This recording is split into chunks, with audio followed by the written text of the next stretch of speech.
Hello, everyone. We're actually just short one counselor to make quorum. He just texted he's on his way, so we will start when we can, which is as soon as he arrives. So give us a couple of minutes. So we can entertain you until then. No. Stand up. Stand up. Do a song and dance. Yeah. Open mic. Open mic. And to hear the one about. I have done stand-up comedy. I'm not gonna lie. Shall we hold our breath?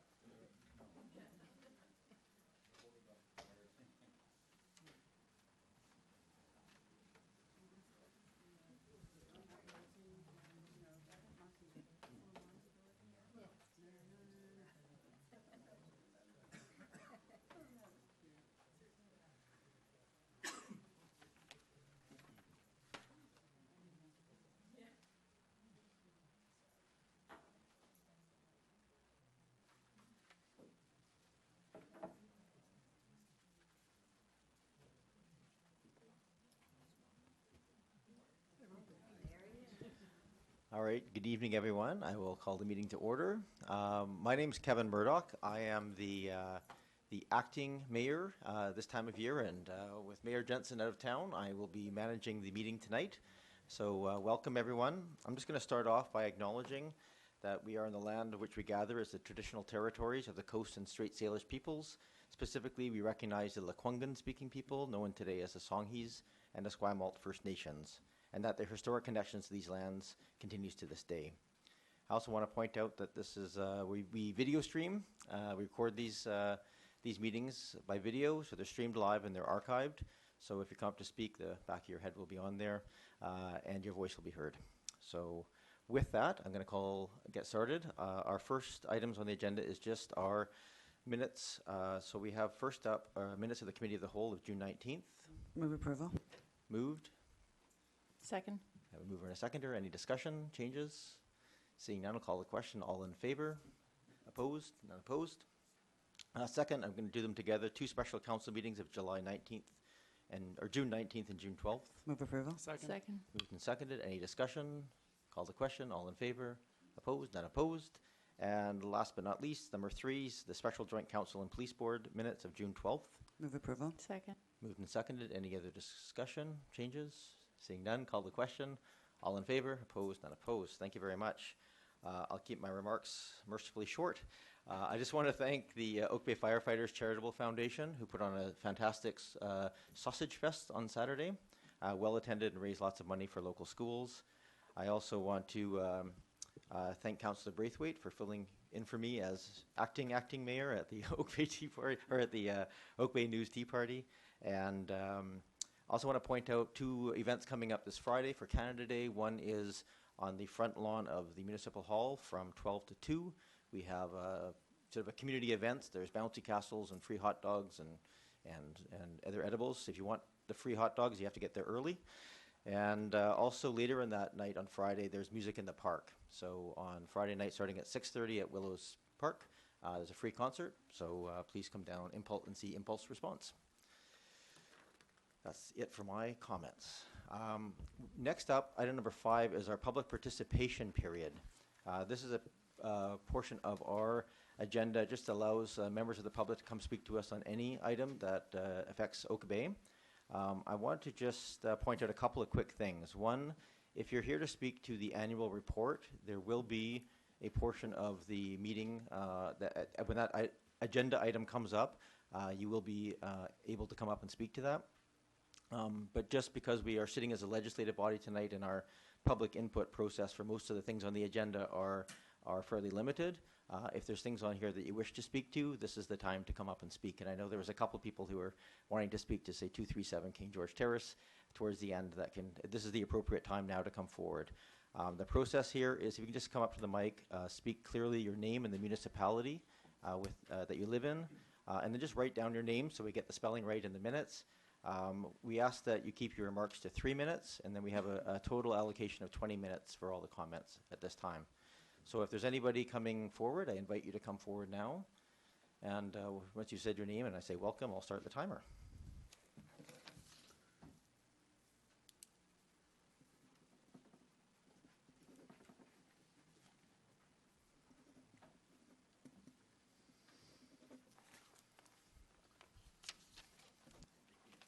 If you could please just introduce yourself.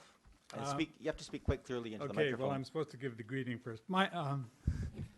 Can you hear me now? Yes, thank you. Okay, my name is Earl Jensen. My wife and I reside in Oak Bay District. The topic we're dealing with is the development permit for 237 King Excuse me, sir. George. You have to address the council here, not the audience. Thank you. The topic is the development permit, 237 King George Terrace. I formally request that this council immediately stop the approval process of Lot 237 subdivision, which is item 18 of today's council meeting agenda. If this request is ignored, council in the district will be infringing upon my civil rights, including my property rights protected under Section 26 of the Land Act and the provisions of the Local Government Act. I hereby give council notice that I am seeking legal advice regarding the present and future implications of the proposed development upon my individual property rights as approved by the Building and Planning Department Corporation of the District of Oak Bay. Respectfully submitted, Earl Jensen. Thank you, sir. Is there anybody else who wishes to come and address council?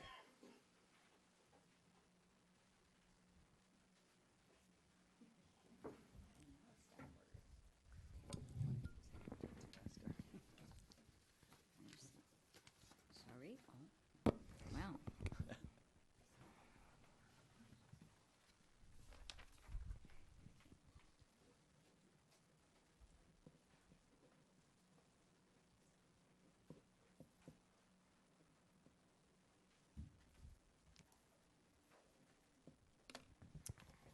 Welcome. Thank you, acting mayor and members of council. Wow, I get to hold the mic tonight. Can you speak your name? We know who you are. My name Ms. is Esther Patterson. Patterson, Thank you. and I reside on Woodlawn Crescent here in Oak Bay. I would like to make a few comments on the application that is agenda item 18, the development permit application for King George Terrace. More specifically, though, what I would like to talk about is the large wall, stone wall, that adjoins the private property and the public parkland known as Trafalgar Park. And a good portion of that wall actually encroaches into the shoreline development permit area, specifically the topic that you were addressing. I read the environmental report that was on the agenda, accompanying the agenda item, and in the report it states that the environmental report would not specifically address the wall because the instructions were from the I guess now former director of planning and permits that the wall would just be left in place as it was so as not to disturb the shoreline area. My question, I guess, that I ask myself is, was that a good recommendation? There's no rationale provided as to the disturbance that we're, considering remediation would cause. So, in my mind, I'm thinking if an environmental report is being provided by a licensed person that is a professional in the province, why not consider the implications of removal of that section of the wall that comes so close to the shoreline? It could have been considered in the environmental report. It could have been considered at the Advisory Planning Commission had they been given a copy of the report. For whatever reason, they were not granted access to that report, which is another serious matter, I think, since They are now our body. Our environmental committee was dissolved, and those matters are to be considered by the Advisory Planning Commission. They didn't get a copy. So when I consider that we're going to have disturbance in that same area for removal of portions of the swimming pool to accommodate new residences, why not consider removal of that wall separating the parkland from the shoreline? At least consider it. We consider it, we get rationale. It doesn't mandate us to take action, but at least we have an informed opinion. My concern is that the message that this sends out is that once an installation goes on, That's time. If you could that wrap up. there's no future consequences. I would like the district to send out a clear message that you'll take consideration of these things up at council and make a decision based on fact. Thank you. Thank you, Ms. Patterson. Is there anybody else who wishes to come? Please come forward.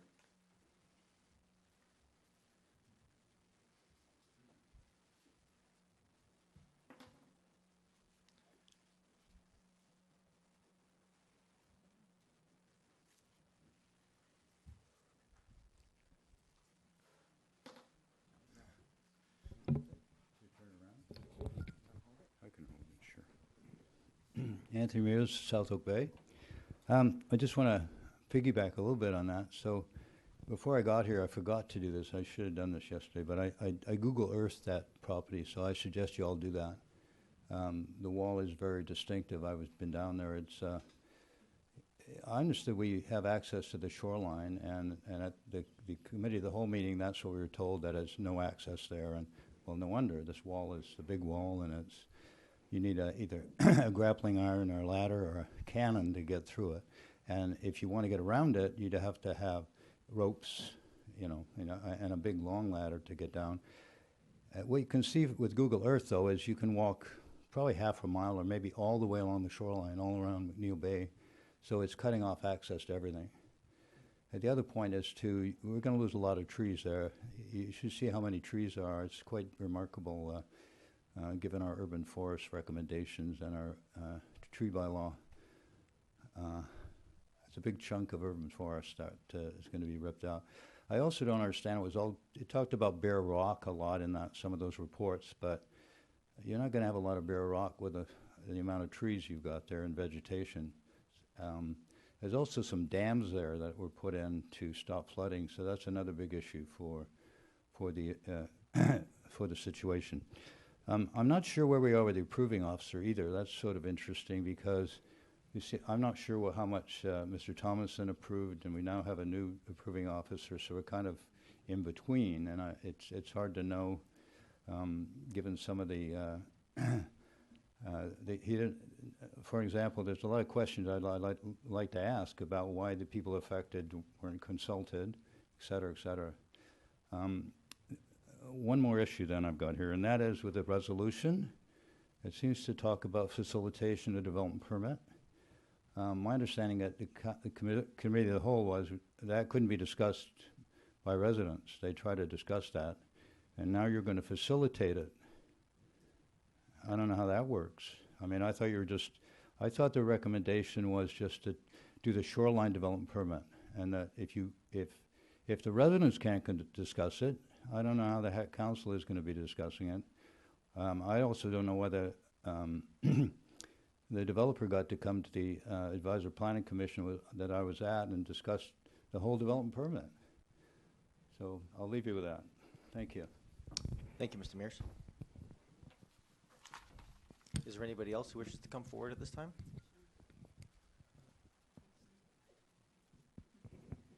Thanks, Hazel. Hi, my name's Rachel McDonald, and I live at 1151 Roslyn Road.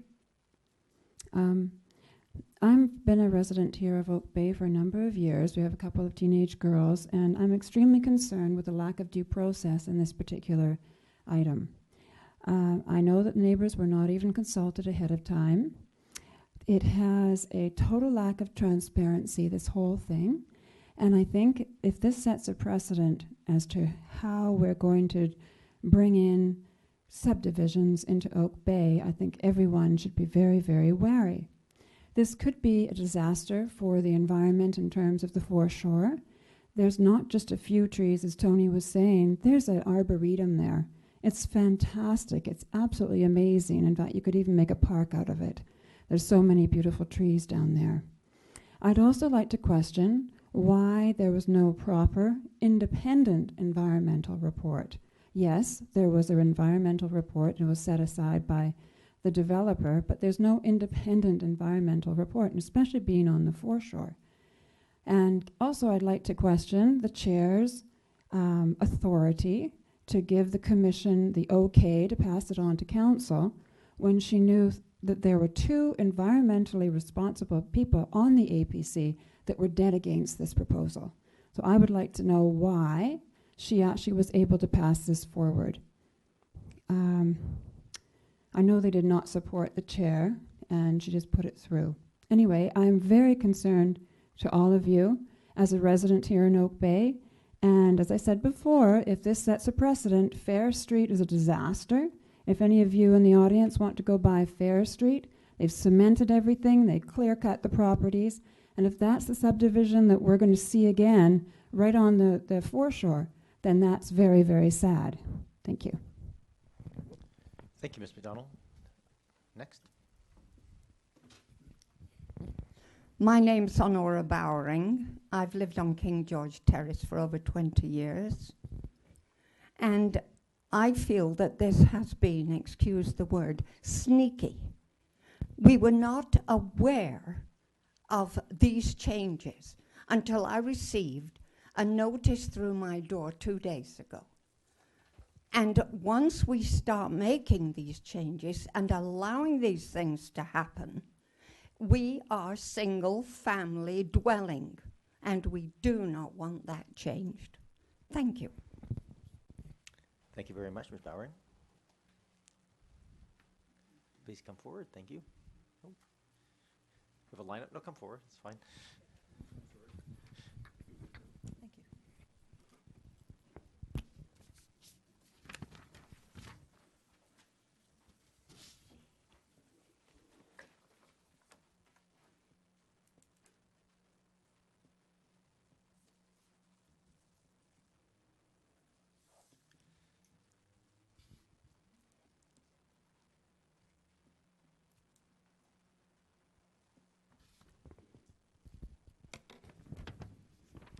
Welcome. If you just introduce yourself to us.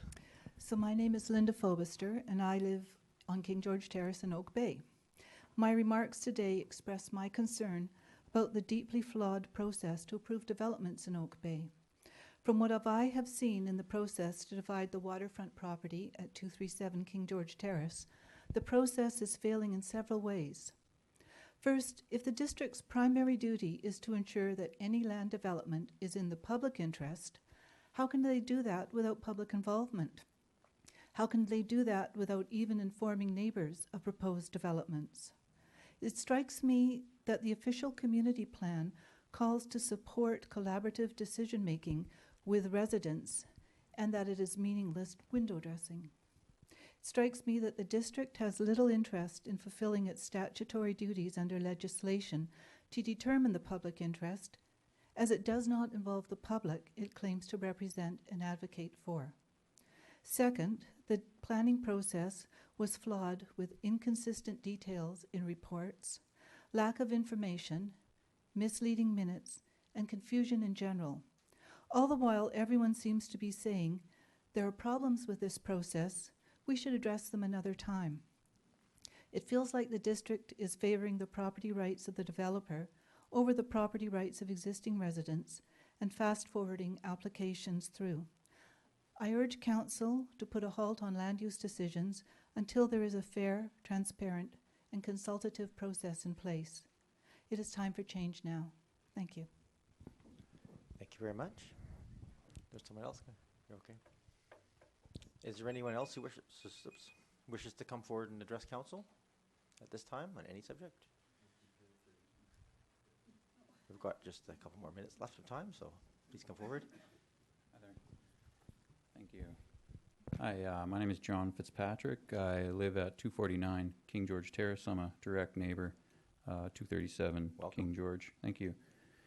Didn't have a ton of time to prepare for this. It was, seemed like comes up on the ticket fairly short order. I'm kind of shocked to see how quick the process has been moving along in general. I understand the preliminary approval has been provided for the proposed subdivision at 237 King George, and it seems that the Shorelines Development Permit is one of the conditions required for the project to meet its final approval. A number of the community members here have stepped forward with concerns regarding not only the shoreline permit, but the lack of transparency with respect to how it's been presented.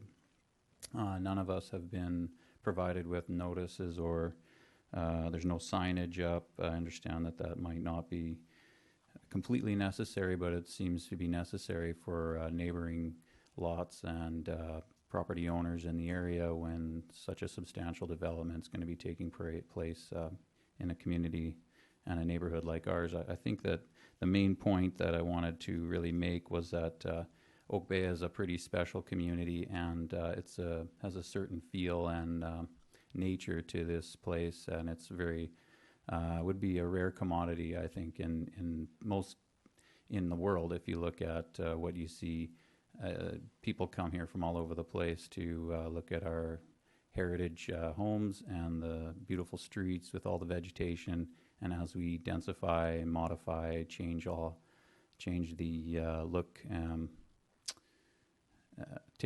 going forward with the construction and the property boom we see, it's just important to take into consideration what we have, and that's why we all invest in this community and live here, and changing the nature of this place that's been what it is for so long. I think we need to really carefully consider how we approve these applications, just for the people that have lived here for so long and our longtime residents, not somebody who comes in and buys a property, makes some changes, and moves out. So those of us that live here would like some very careful consideration to this. Thank you. Thank you, Mr. Fitzpatrick. I think we're pretty much at the end of our time, but if there's anybody else who wishes to come forward, I'm sure we can squeeze you in. Anybody else? Call last time. Anybody else wish to come forward? All right, thank you very much. That concludes our participation period. That was fantastic work. We almost bang on 20 minutes. We rarely get that accurate. We will be coming back to that, the item that was put forward at 237 King George Terrace, right at the end of the agenda. And Ms. Jones? Sorry, Acting Mayor, I just wanted to request if there might be an opportunity to contemplate an amended agenda or resolution with that regard before we begin communications. I mean, the note I made at the top of my notes here that I didn't do. So I would actually, yes, sorry. I need to just have a motion to for an amended agenda. This just adds a new item 14 in here for the... Move amended agenda. Second. Moved and seconded. Any discussion? Call the question. All in favor? Opposed? Not opposed. Thank you. Thank you, Ms. Jones, for that. A gentle reminder. First up, we have a presentation. This is a verbal presentation, I understand, from the Urban Wildlife Stewardship Society, just giving an update on the deer program. So I'd invite you up to the mic and just introduce yourself and address council. Thank you. Hi. My name's Christy Kilpatrick. I'm the president of the Urban Wildlife Stewardship Society. Thank you. I've got a teacher voice too, though. We're here tonight. Mr. Jones asked us to come to council and provide an update of the current project that we're involved in. We're really happy to be working with Oak Bay now on a science-based approach to urban deer management. Ever since we were asked by council in November to provide you with a proposal for submission to the Provincial Urban Deer Cost Share Program, this volunteer organization has been working very hard. As you know, there are 2 phases to the proposal, and phase 1, the gathering of ecological data on urban deer in Oak Bay, was approved by the province on March 19th, 2017. Steve Huckster, our project manager for this initiative, will update you on the current status of phase 1. Just before I hand it over to Steve, I want to touch on another component of deer management, an element that is not funded by the province, but integral to the success of any deer management program, and that's public education. Public education is key to shifting attitudes towards living with urban wildlife. We know, and in fact, in a meeting with the province this past week that Steve will update you on, this point was made emphatically. Urban deer are here to stay. And for many residents, that is a positive part of living in this community. No program, lethal or non-lethal, regional or otherwise, will ever eradicate the deer. That's why the initiative that we are trialing is so important. The research gathered in Phase 1 will provide Oak Bay and other municipalities with important information that prior to this has been unknown, and will inform the second phase, immunocontraception, as a way of managing down the deer population in a humane and community acceptable way. Since we know there will always be deer, the question is just how many, we need to continue the work of public education. The UWSS continues to provide residents with caution expect deer signs as a way to help reduce vehicle deer accidents, with over 700 now distributed across the capital region.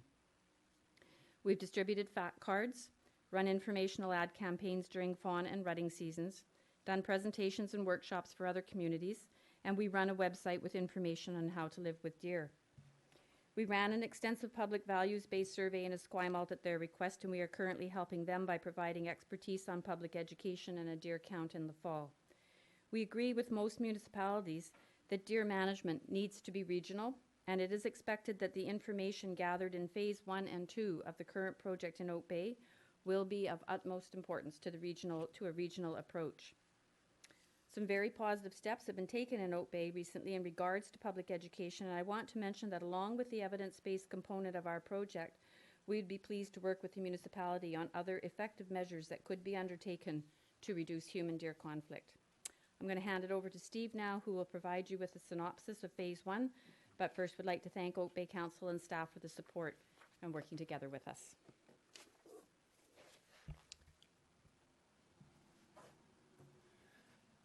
Good evening, Acting Mayor Burdick, councillors.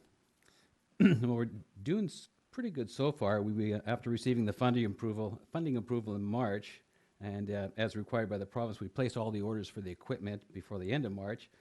Unfortunately, there were some large fiscal year-end purchases made from these companies, and our orders had to wait until the manufacturing companies caught up. So this 9-week manufacturing delay resulted in the project start being pushed into the fawning season and hot weather. Both our science advisor from UVic and the Provincial Senior Wildlife Biologist advised us that the capture and collaring needs to be delayed until late summer or early fall to avoid the abandonment of fawns and the potential death of adult deer due to heat stress. So right now we're looking at late summer, early fall to start the collaring when the fawns are a few months older and the weather is cooler. As to our current progress, the key component of gauging the number of deer that we have in Oak Bay will be through our use of camera traps. These are motion-sensitive cameras, and we can start that process right away. In fact, we were scheduled to set up the cameras this past week, but some interesting and new information we got last Tuesday from the the Provincial Senior Wildlife Biologist, Sean Pendergast, meant that we needed to redesign our placement grid.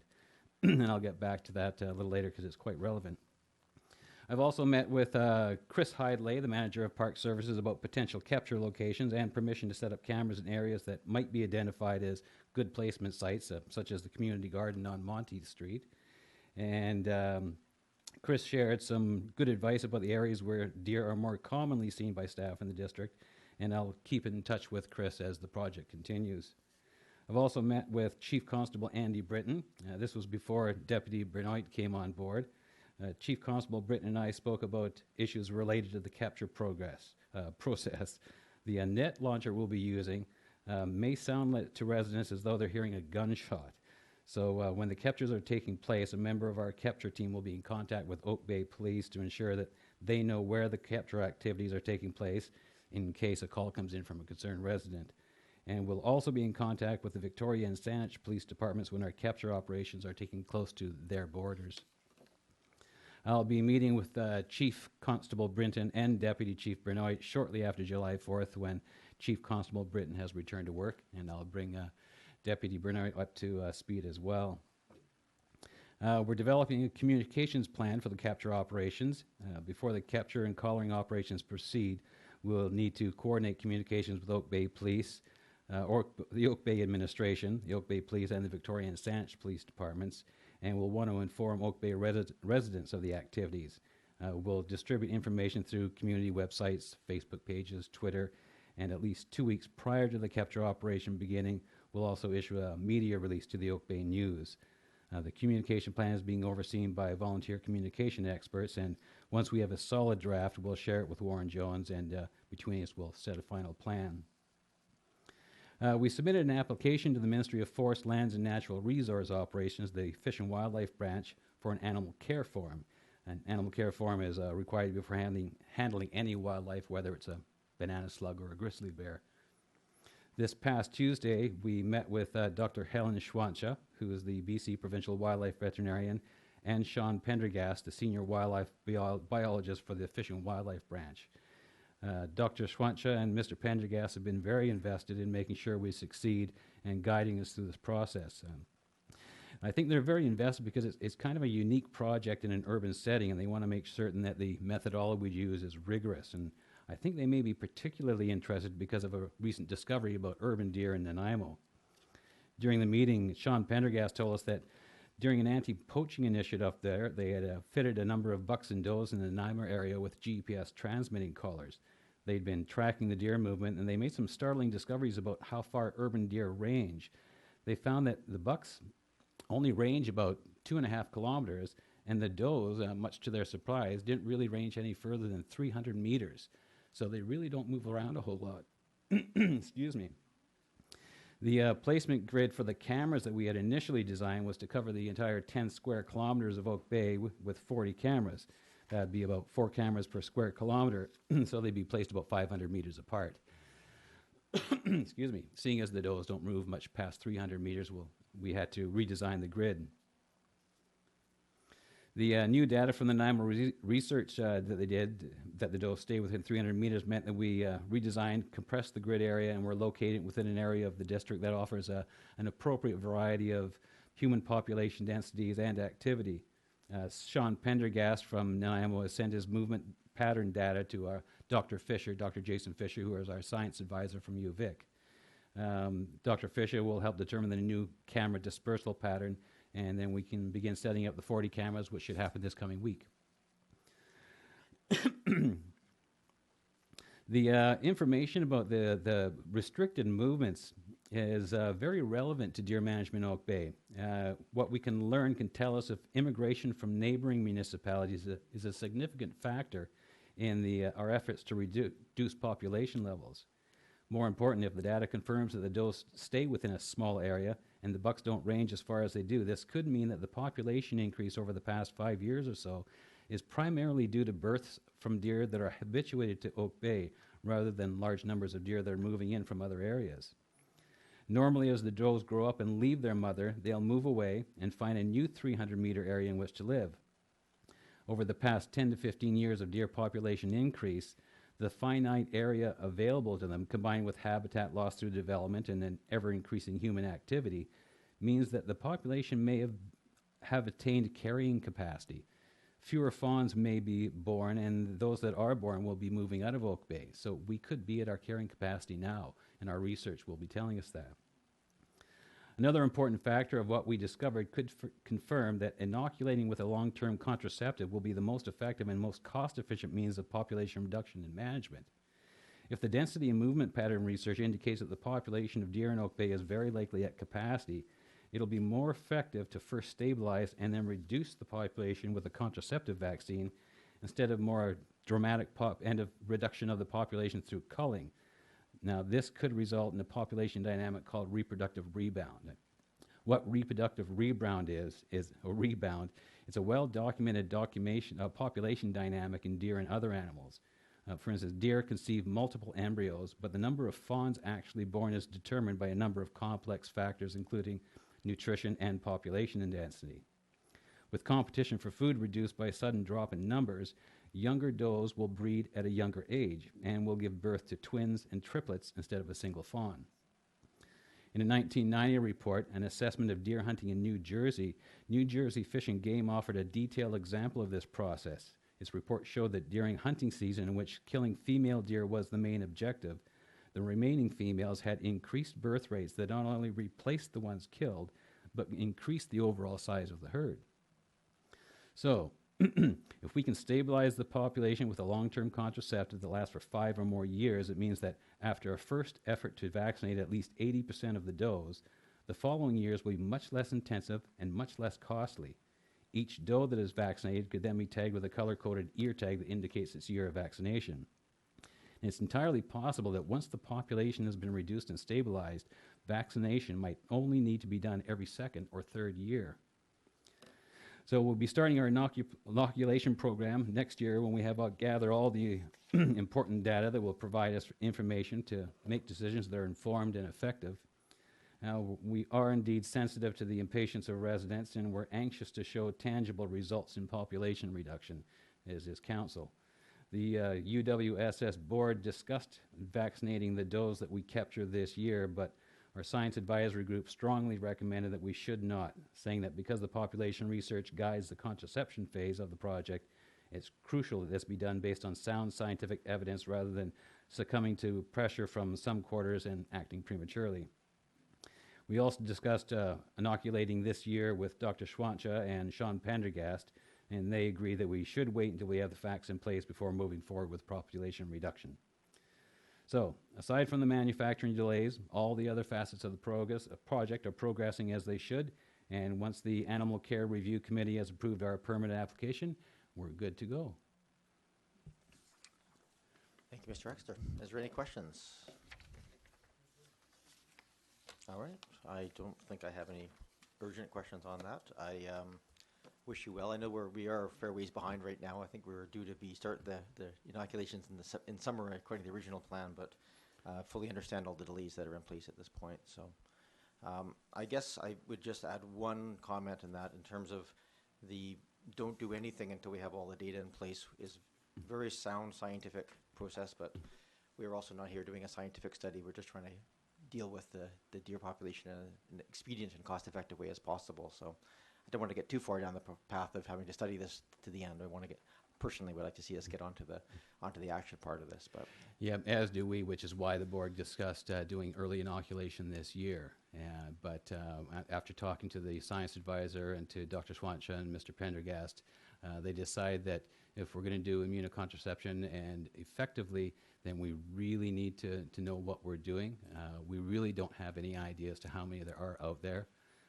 There's been all kinds of numbers bandied about, 150, 1,000, which is a little bit problematic because that means you'd have 100 deer or more per square kilometer, which is a lot of deer, and it can't possibly be that.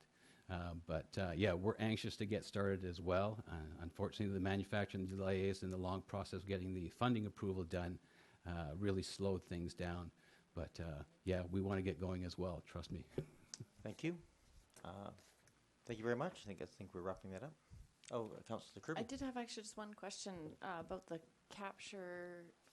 motion sensitive cameras, the 40 cameras, and how just the placement of those as far as for privacy concerns for the public. Can you just touch on that, how that might be addressed if if they're in a public place, people might not be aware, like we notify everyone that comes into to the council chamber that they're being, recorded.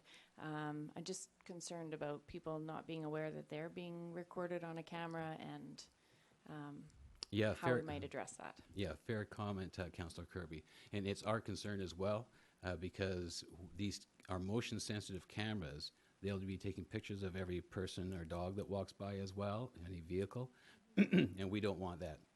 We're going to have tens of thousands of images to be filtering through. And so the way, when we're looking to set them up, we design a placement grid first. We go to each individual location, and we choose an area to have the camera set that looks to where the deer might be, not people, vehicles, pets, that kind of thing. As for the concern about parks, I discussed this with Mr. Hidlay as well, and he's comfortable with it as long as it's not pointing to playground areas, that kind of thing. We wouldn't be putting one at Willows Park, for instance, because that would just be too problematic. So there will be some parks areas where we just won't be able to set up a camera. The exacting location of the grid placement is not a huge problem. We can vary, 50 meters or so. So we have that in mind for a number of reasons, privacy being one, and first and foremost in our mind, and certainly it's problematic to have too many images as well. Thank you. All right, thank you very much. Moving on to item number 7, we have a request for financial assistance. This is the printing costs for Oak Bay Community Map. This is the age-friendly activities and events. This came before council previously. It was essentially set aside just to have a chance for all members of council to have a look at it.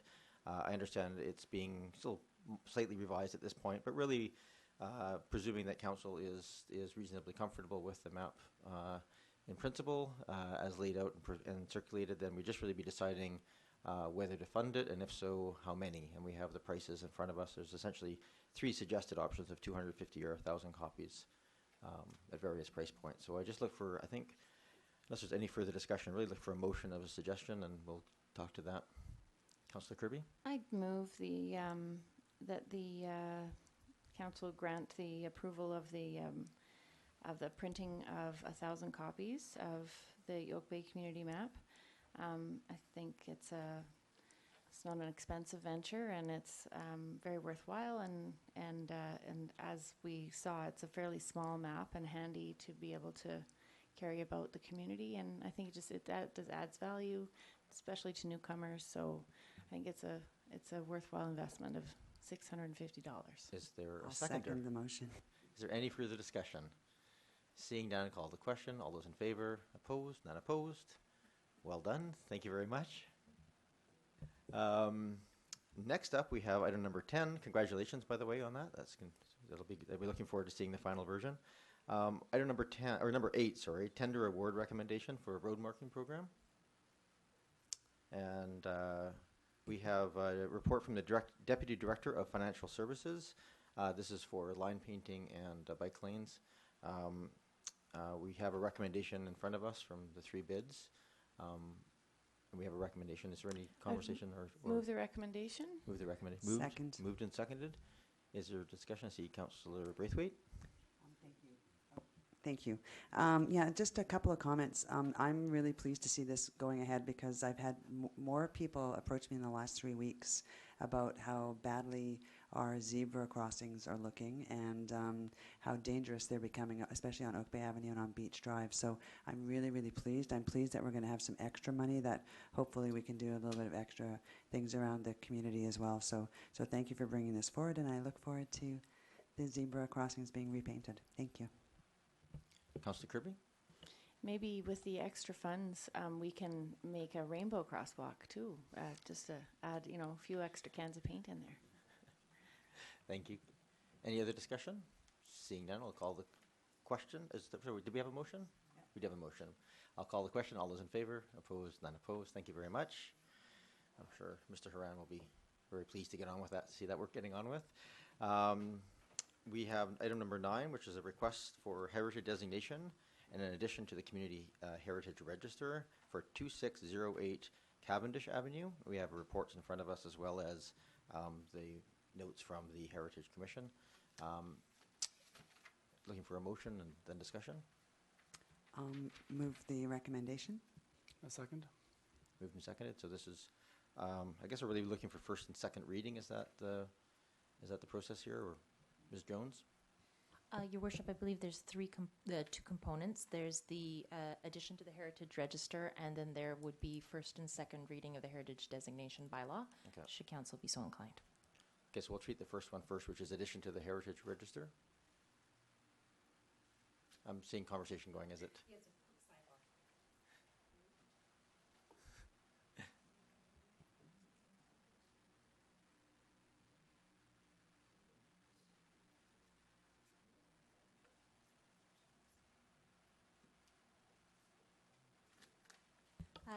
thank you for your patience, Council. First and second would be sufficient this evening if Council is so inclined. Okay, and I'll just invite the Acting Director of Building and Planning to, if she has any comments to make on this application. Thank you. We took this application to the Heritage Commission at their last meeting, who were quite complimentary and respectful of the applicant wanting to bring their property forward and adding it to the Heritage Register. Specifically, they looked at this is a 1.5 story storybook style home, had an association with Percy Leonard James, as well as the former mayor of Oak Bay, Brian Smith. So this would be a 2-stage process where we are adding the property to the Oak Bay Community Heritage Register and then running it through a public hearing as well to take it through to a designation bylaw. Thank you. Ms. Denson, any other questions of council? So the motion would be first and second reading. That's sufficient? Move first and second reading. Second. Moved and seconded. Do you need a motion to the time for the public hearing, or is that just, at this point, it would be left to staff to determine? Is that sufficient? Your worship will bring back a specific date once one's been determined. Okay, thank you very much. Yes, Councillor Zelka. Yeah, a question, please, relating to process. Is this a two-part motion for the Heritage Register and for the bylaw, or are we doing, is it some omnibus thing? I'm not sure. It's just a single motion for first and second reading of the bylaw. The addition to the Community Heritage Register would happen automatically with this process. All right, I don't see any other discussion. I'll call the question then. Oh, sorry, Councillor Zelka. If there's an opportunity for discussion, I'm just thrilled that we have another opportunity to project another storybook house here in Oak Bay. I was pleased to see that we have a few still out there. And this is, for anyone who's wondering which house this is the one you can see from an airplane as you're flying across Oak Bay with its red roof. Thank you. Thank you, Councillor Zelka. With any further discussion, call the question then. All those in favor? Opposed? None opposed. So we'll have a public hearing on this at some future date. Thank you very much. We're on to item number 10, which is the 2809 Burdick. This was a application to add an enclosure at the back of the house, and because it's on the Heritage Register, Council enacted a 60-day protection order a couple weeks ago to allow Heritage to look at it. Heritage has since looked at it, and now it's come back. So perhaps I'll ask Ms. Jensen, Acting Director of Building and Planning, if she could just give a little synopsis. Certainly. So the owner of the property at 2809 Burdick Avenue had submitted a building permit application to construct a conservatory at the rear of the home.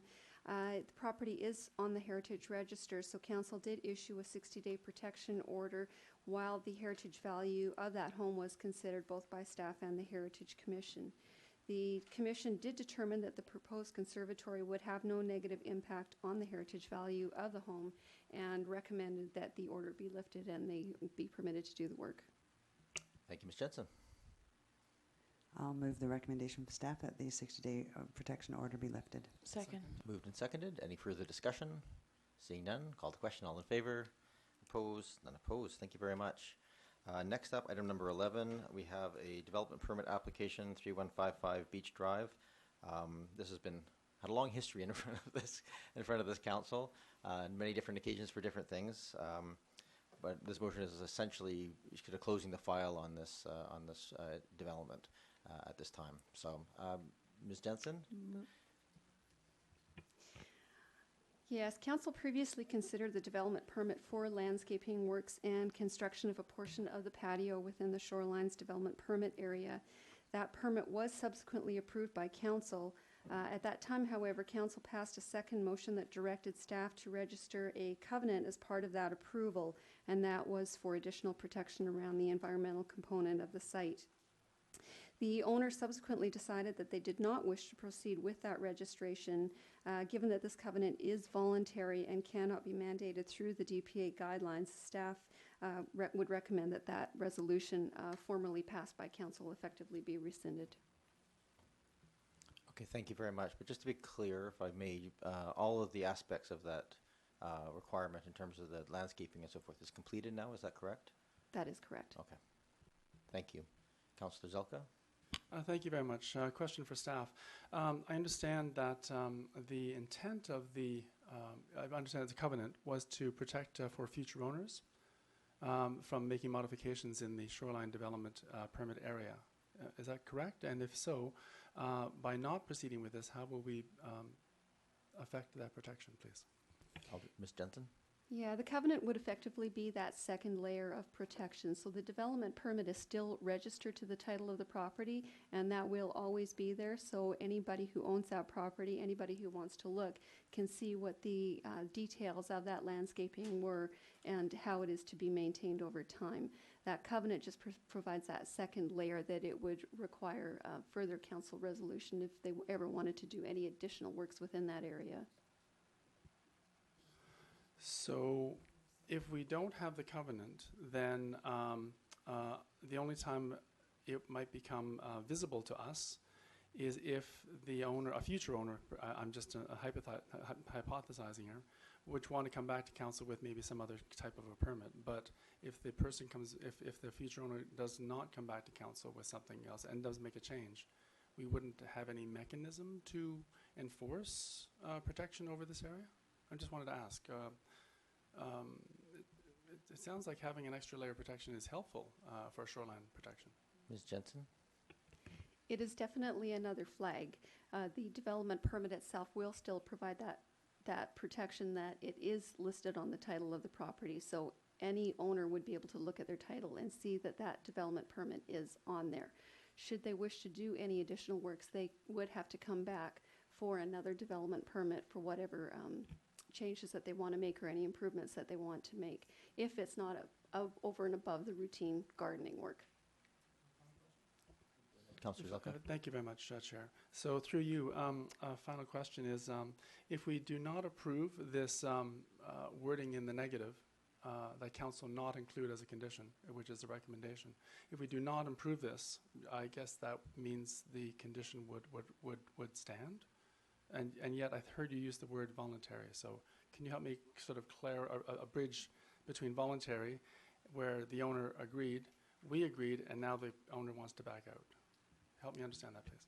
Yeah, that is correct. Currently, the guidelines that are set out for the Shorelines Development Permit area, there's no specific reference as one of the options of providing that additional security through a covenant.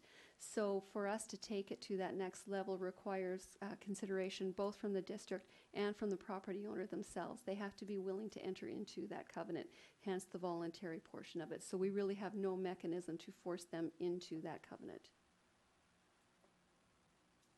I'm sorry, I didn't hear the answer. If we do not approve the recommended motion, what would happen, please?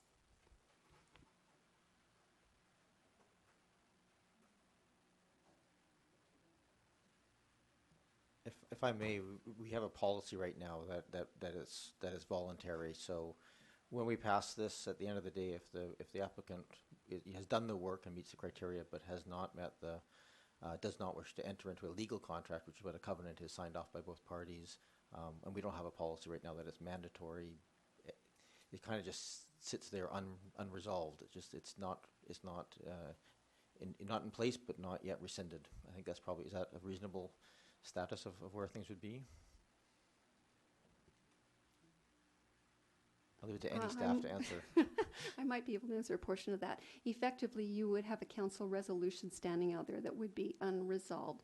The development permit itself, legally, we can't hold that back. It would still have to get registered to the title of the property as approved by council. The outstanding condition would still be out there. Councillor Braithwaite. I think, to be fair, I think if my memory serves me correctly, this property, when it was up for discussion before, the applicant was not necessarily in favor of having to do this, but at the time, I think we were telling them that they had to do it. So I think that's maybe how it went at that time. That's my recollection anyhow, because I seem to remember voting against having to make them do something like this. Is that a question? So is that correct?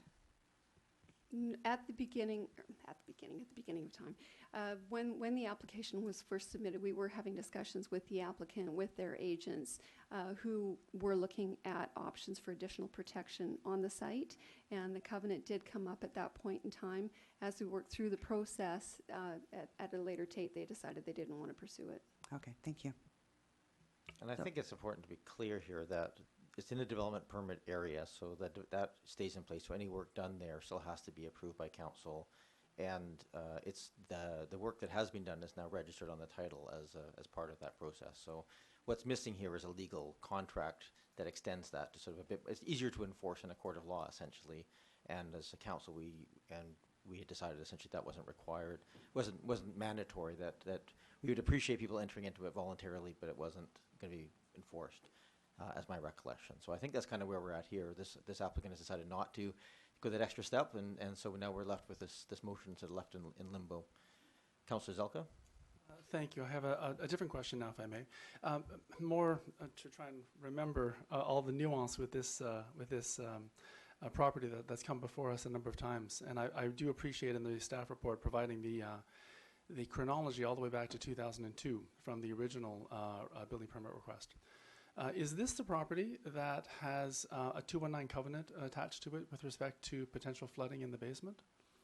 I think I just wanted to make sure that this was the property that we're talking about. This does have that covenant on it, yes. Thank you very much.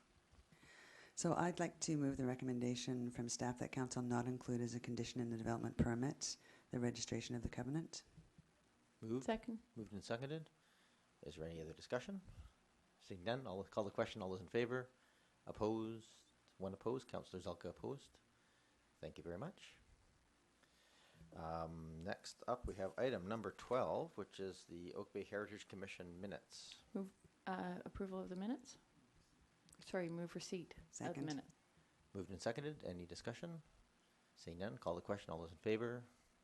Opposed? None opposed. Thank you very much. Next up, we have the 2016 annual report. This is a little bit more of a formal process that we go through as a legislative body. So first, we just need to receive the correspondence that we've received related to... Move receipt of correspondence. Moved and seconded. Called. Any discussion? None. Call the question. All those in favor? Opposed? None opposed. Next up, I will seek public input. If anybody wishes to speak to the 2016 annual report, you are welcome to come forward at this time, and your comments will be recorded.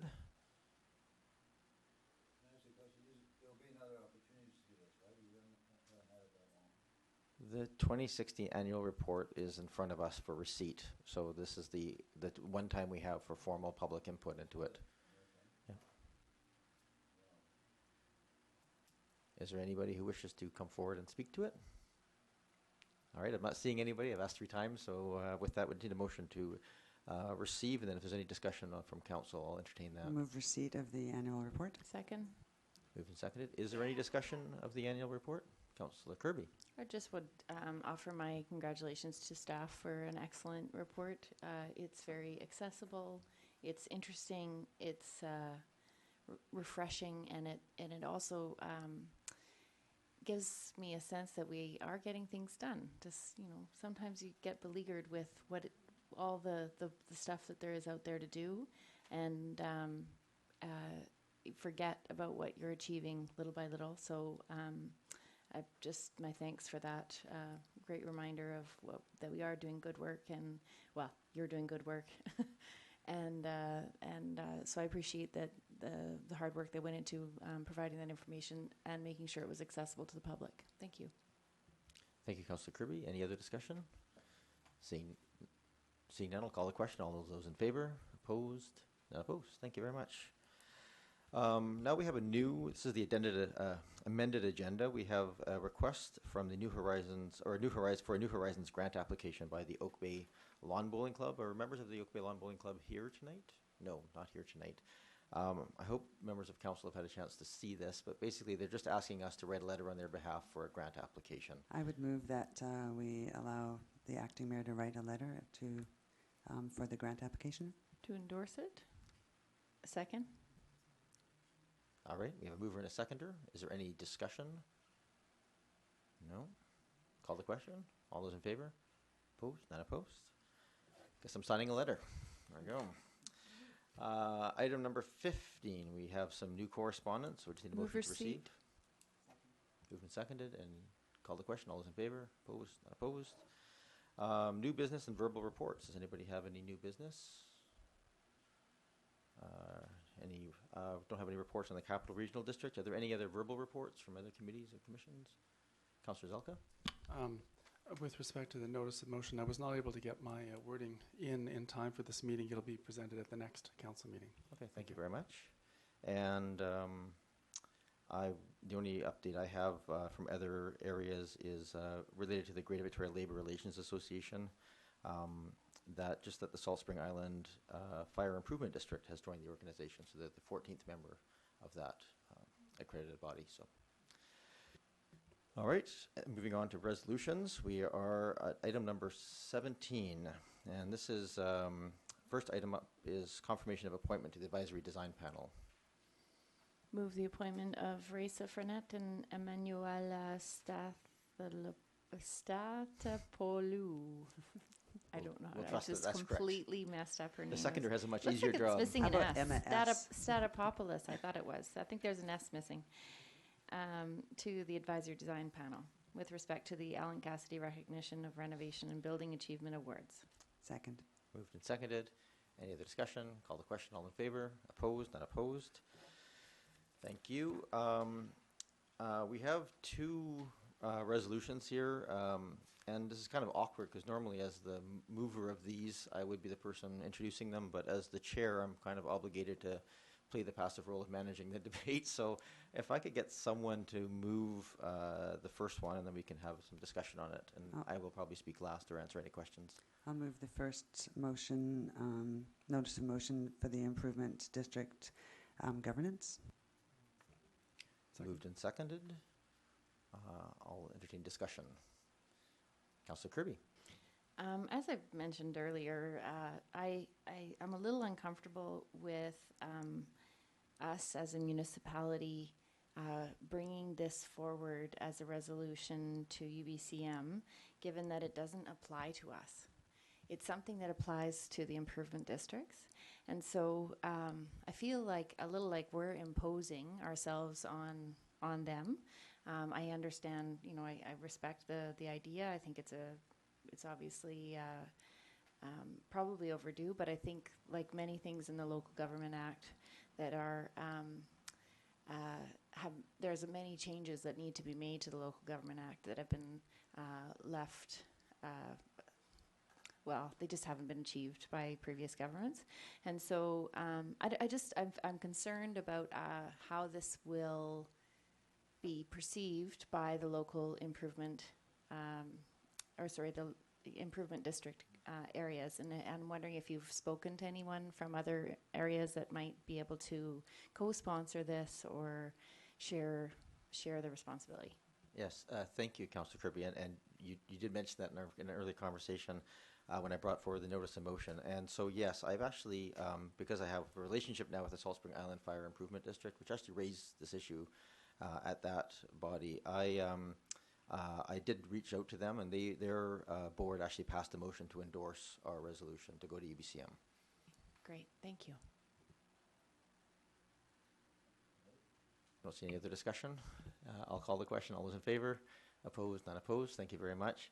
And I'll do the same thing with the second one. I'll move the notice of motion for the local government election campaign financing. Second. All right, moved and seconded. Any discussion? Councillor Kirby. Sorry.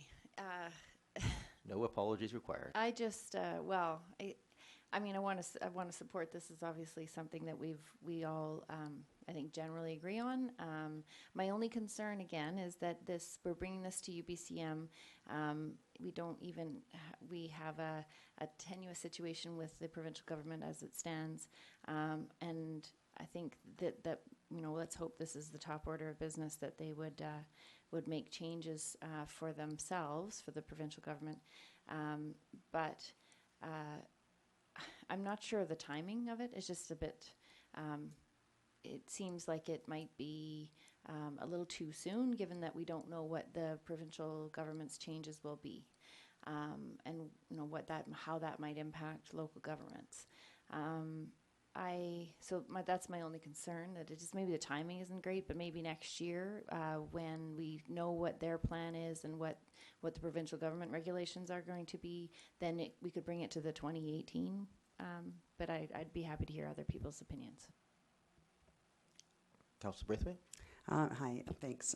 Yeah, no, I think it's actually a good time because I think that this is something that will be moving forward rapidly with whatever happens in the next few weeks at the provincial level. So I'm happy to support this going forward at this time. Councillor Zelka? Thank you, Chair. Knowing that how slow sometimes change occurs, the few times I've attended UBCM and seen the motions such as this that have been debated in 2000, 2003, 2007, 2004, et cetera, and they have to come back, it seems, a few times before they finally they get the purchase to actually move forward with actual modifications to rules. So I think the timing is good. If it's changing at the federal and the provincial level, this might be a good time to catch that wave, shall we say. Okay, thank you. I'll just, Councillor Kirby. And then just speaking to the resolution again itself, I disagree in part with the restriction. Well, not necessarily restriction. Restriction is fine, but if it were banning of corporate and union donations for local government elections, I would have trouble with the banning of union donations, given that, in my opinion, that's working class people supporting on the election of working class people. So if you have deep pockets, you can afford to pay for your campaign out of your own pocket, and you don't necessarily need the support of the community in huge numbers. And given my experience as a young person with a heavy mortgage and a van payment and whatever else, I wouldn't have been able to afforded to run a campaign, purchase signs, and the printing of the leaflets as that would have been outside of my financial capacity. And so I think that creates barriers for younger people, and the union donations, given that they're coming from working class people, I don't see them as being influencing decision making of a council as much as, say, a developer might be influencing, where a single person might benefit from a decision I make. It just, the conflict doesn't seem as strong to me as with a union donation as it does to with a corporate donation. So that's my personal opinion about the resolution itself, and I'm sure there'll be lively debate at UBCM, as there always is. I would struggle to support that. I mean, I think you've nicely worded it, given you've worded restrictions, and that makes sense to me. If it's an excessive amount, that might be a problem for me too. But given that our campaigns are run on very slim budgets at the local government level, it's not quite the level of influence that one might be concerned about. Anyways, that's just my 2 bits. Thanks. Thank you, Councillor Zelka. Thank you very much, Chair. I am a member of the BCGEU as a provincial government employee, and I'm also a professional engineer.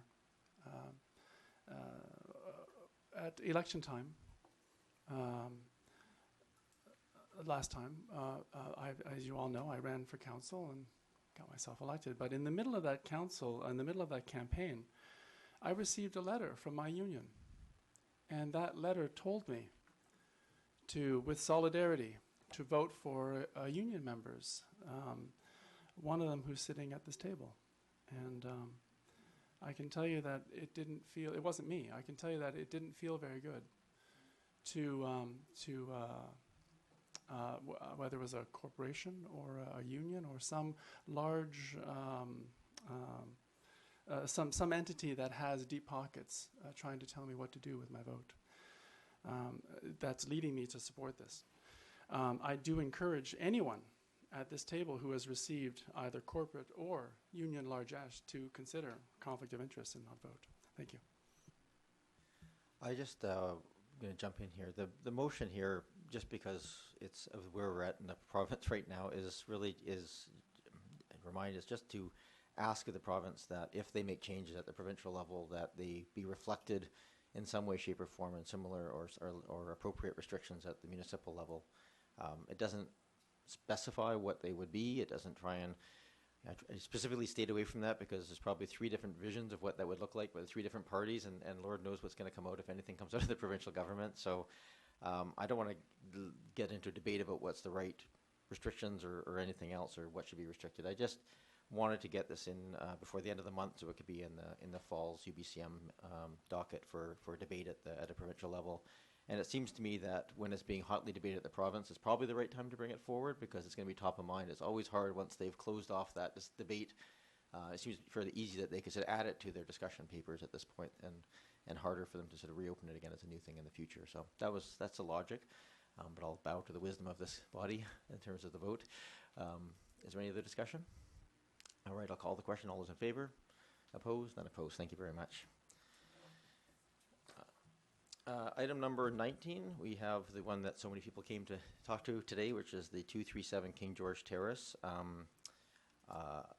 There were some points raised, and I'll just touch on a couple of them, and I'll put it back to staff. I think process here wise, we had a long discussion at the committee of the whole last week. There's been some new points raised by letter and by people standing up here tonight. It's appropriate for us to allow the applicant to speak to some of those. We would not normally have public event have a debate at this table, so we have some questions as to what we want to do with this going forward. I also just want to acknowledge the fact, and it was raised again by a couple of speakers, that the process has not been ideal on this, and that there's been a lack of information, lack of notification, and so forth.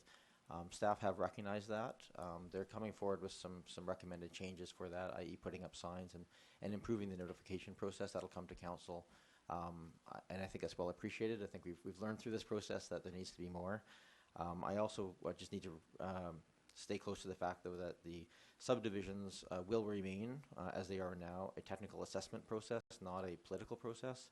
So what's done is, as long the approving officer cannot change zoning, they can't do anything of that nature. If this is a question of whether or not a lot can be subdivided and within the zoning that's allowed for that site. So that's the criteria assessed, and then the approving officer looks at what's appropriate. So unfortunately, or fortunately, I'm not sure which, we're not really we're still not considering the question of the appropriateness of the subdivision. We are looking at the foreshore, which I do appreciate most of the speakers have really focused on. I think it's probably appropriate at this point to ask Ms. Jensen if she has any, or any of the staff if they have any other additional comments to make. Not at this time. It might be more appropriate if council has any specific questions. Okay. I think what I will do is, before I invite the applicant to come up and ask, because there was a number of questions that were asked here tonight and in the letters, I think it would be appropriate for you to address those. And at this point, maybe if there's any questions of the applicant, we can ask them now, and then invite the applicant up to just go through all of those at the same time. If that's appropriate, you can stay there for now, and we'll invite you up when it's time. So are there any questions of the applicant? Councillor Kirby. There were several items that were raised by the members of the public. Did you want to wait till for the applicant to address those issues, Well, or should I'll ask the question. I wrote them down so I could. Do you have a way of writing it down? Do you want to just address them one at a time and just do it as they go? Why don't you come forward and just answer the questions as they come? That seems easier. Because I have, yeah.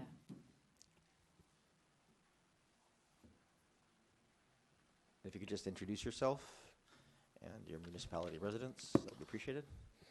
Hello, my name is Leonard Cole, and I'm the resident and the applicant on this application at 237 King George Terrace. Welcome, Mr. Cole. Thank you. Councillor Kirby, you were up. Okay, so there was some mention that the wall should be left, or sorry, will be left alone, and that, and then I heard contradictory information from what I read in the report, which was that all the walls in the pool will remain intact. Because I think we were told that the demolition of concrete structures would pose a greater risk to the shoreline than if it were left alone. Is that correct? So basically the application that's in front of you tonight is relevant to the removal of the swimming pool that is in the 50-foot shoreline protection area. Yeah. That is what we're removing, and we are replacing it with native planting and as well some deck that surrounds the pool that will be replaced. The big thing that I think was talked about tonight, mostly that wasn't heard or discussed at the previous meetings, is the wall. And the wall is on private property, which is in the shoreline development permit area, but is not in the foreshore. So basically, what that means is the wall ends before the high tide mark, and some of the comments tonight relevant to access. The wall goes the whole length of the property. It's 350 feet long. If the wall was gone, people would just have open access to the property. There is no encroachment in the foreshore. There is a wall or a fence that does separate the property from the park, and there's no planned alteration to the existing situation, and that's likely why it hasn't been brought up previous. Really, the conversation around the pool and the deck area has been relevant to the improvements that we're doing. Okay, understand. So the wall doesn't encroach into the shoreline permit area, so therefore that's why we haven't discussed it. Exactly, and it doesn't encroach in the park as well. Okay, that was my understanding from earlier. Okay, just wanted to clarify. So when you mentioned that the pool is going to be removed, my understanding that the pool was just going to be filled in and then covered with native plantings. Yeah, that's correct. Okay. So the it's pool not taken out. No. There's not like a No. concrete being removed again. Okay. No. Yeah, it's just concrete. The pool concrete was poured over top of rock. Yes. All the existing site. If you look back at the aerial photos of the original condition of the property, I think as noted in the report, 97% of the property has been disturbed. And originally, all that site was very similar to the park condition, was all rock. Mm-hmm. So they poured concrete over top of the rock. So effectively, if we were to as we referred to jackhammering out the concrete, it would only be jackhammering the concrete out to get down to rock. Mm-hmm. And so we'd really have another hard surface. So from a disruption standpoint, it wouldn't be feasible, and it wouldn't make any sense to do that. So filling it in and adding native plants that potentially could have been there, mm-hmm. Not that they were there, but if we're in a different circumstance, it would be anything that's native to the area. Okay, great, thanks. I also heard tonight, I think, something that I didn't hear before, which was my understanding was that there's no trees to be removed from the site, and I heard something to contradict that tonight. Yeah, thank you for pointing that out. Yes, we're not contemplating removal of any trees in the shoreline protection area. Any other disruption to the property would be addressed under the development permit that will be covenant on the property, pending the approval of the subdivision. So at that stage, it would go through design panel, and we have landscape architects and working on a proper proposal to bring forward to council once again. Okay, thank you. Thank you. And the next one was that this is not this is a single-family development and going to single-family, right? That's correct.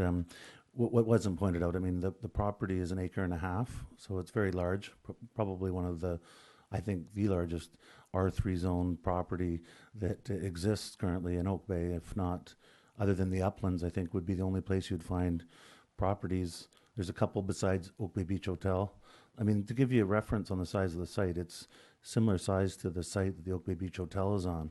And what we're proposing for density isn't more than what we could do under the current zone. The neighboring property, for instance, is about half the size. It has a 14,000 square foot house built on it. So moving forward, of course, we have to stick to the same zoning bylaws that everybody else in the neighborhood does.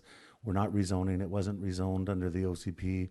The only thing that's new is that the shoreline development permit area is in place.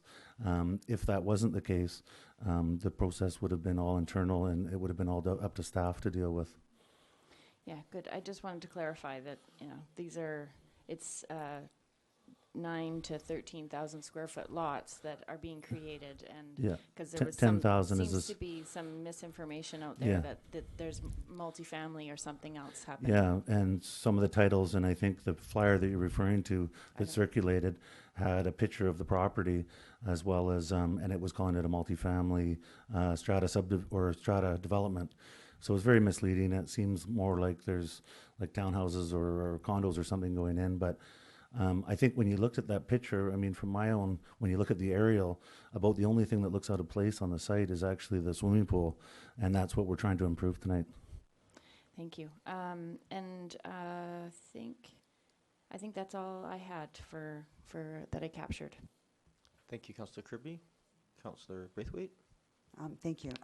Okay, I'm going to go back to the wall because we did have a letter in our package from Ms. Patterson that I'm going to show you the pictures that are in there. I'm not sure if you've seen them or not.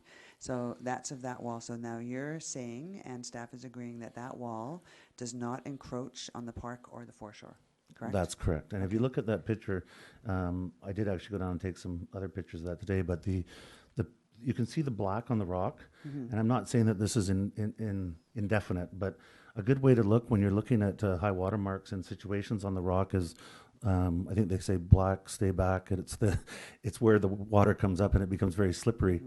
So that in that picture there, you can see the black area is actually quite a bit lower, and the wall actually stands back off of the property line. I mentioned in the last meeting in regards to safety, and even if that wall was pulled back even a little bit, again, it is on my property, but it would actually create a dangerous situation because the walking down there is physically not possible. Right. So opening up my property by removing that wall would only just allow people to access my own property, not the foreshore. There is no safe access to the foreshore in that location. Okay, thank you. And then there's another picture on here that shows what they call a drainage hose, indicating possible stormwater runoff problems at area where public park abuts private property. So is that on your property, that drainage hose? No, so I did go in today. I did see a copy of that letter on the weekend. I did go into staff this morning to discuss that. I don't know if that is an old foundation for something that used to be there or what. At one point, there's been discussion that there was a road that actually went down there. The pipe certainly looks like it's for drainage, but it really is, again, it's probably 10 or 15 feet off of my property, and it's in the park. And I think that at some point, municipal staff or somebody looking after the park might have put that pipe there just to help water not run onto my property. Okay, thank you. And then I do have a question for staff, and that is on the notice of resolution, it says the resolution reads that the proposal to undertake works within the shoreline development permit area and facilitate a four-lot subdivision at 237 King George Terrace be approved. So that's when you read that, I think that's very confusing because it sounds like we're approving the four-lot subdivision in there. To anybody who's reading it, I think you could infer that that's what we were doing, was trying to facilitate a four-lot subdivision. So can you please address that? Because in actual fact, we have nothing to do with the four-lot subdivision. We're only talking about the shoreline development permits area. So just some clarification around that. Is this at one step in the process for you to, as the approving officer, to be able to then, once this is out of the way, the shoreline development area, then the next step is to look at the possibility of subdivision? Dr. Jensen. Yeah, that's correct. There's actually 2 stages of review when a subdivision application is underway.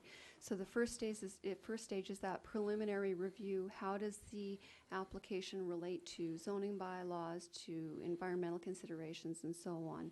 So one of the things that would have come up at that preliminary stage is the shorelines development permit area. And that permit area at the very beginning says if you've got something that's affected by, if you're looking at a subdivision, it has to go through that development permit process. So that is something that council has to consider. Once that decision has been determined, it then goes back towards a more comprehensive review of the subdivision. Okay, thank you. And then I do have through you, Chair, a couple of more questions in regards to the process on this. So we're hearing a lot, and we're reading a lot in some of the letters that we've had come in, that the process for this, that going through the APC, et cetera, was not normal. In that they didn't have the correct information in front of them, and perhaps you could address that again, because I've read quite a bit of from the letters that say, you know, they didn't have the correct environmental report in front of them, they didn't have this in front of them, they didn't have that in front of them. So to make sure that we are going through the correct process, because we sitting up here have to ensure that that's happening, can you please touch on that if you can? Ms. Jensen? The application process went through proper procedure. So the application was submitted to the district. A review was undertaken to make sure we had all information before proceeding to the Advisory Planning Commission. So at the Planning Commission, they were provided with a report that summarized the application. They were given a point by point on some of the highlights of the environmental report, and they were provided a summary of how the proposed work fit with the guidelines that are set out in the Shorelines Development Permit area. They were provided with a plan showing the proposed layout of the lots and then how that would impact along the shoreline area. They did not specifically have a copy of the environmental report. It was available to them. Thank you very much. Thank you, Councillor Braithwaite. Councillor Zelka is next. Thank you, Chair. There's a lot of points to get through. I'll try and maintain some kind of a cogent flow, although it might seem a bit abrupt. And I'll do the best I can, and hopefully it'll some clarity will result. I had to go into the library and look up local government, a British Columbia legal handbook, to find out the details about bare land strata subdivisions, never having dealt with one of these before. I'm much more familiar with subdivision, and while I appreciate the summarization reports from staff, unfortunately, it wasn't to the level of detail that I needed. You might see me at what times referring to this and possibly quoting from it, just to get clarity in terms of making sure I understand what this is sort of telling me, having the wonderful. Just, I asked the question here, would it be helpful to get a sort of an overview from staff on why this is a bare lot strata as opposed to a standard subdivision at this point? Just so there's some context for the points you're making. Well, yes, that would be useful if staff could start with the fundamental difference between a subdivision and a bare land strata subdivision, and whether it's relevant, the fact that there could be 5 lots versus 4 lots, among those other issues. It would be useful to know the fundamental difference between why, from the staff's perspective, the proponent appears to be proceeding this way. Okay, it just occurred to me though as I'm doing that I'm loath to get into too much detail on negotiation on the aspect of. Are we in discussion or something? But just on the questions? on the question of subdivision here, which is sort of outside of our purview. So I guess I just want to make sure that you're tying it back. All right. So what I'm tying it back to, development permit area. let me tie it back to the actual motion at hand. What we will eventually be asked to approve has the words in it, and facilitate a 4-lot subdivision. And those words I have a hard time with, similar to Councillor Braithwaite, because it appears that the approving officer is effectively asking council to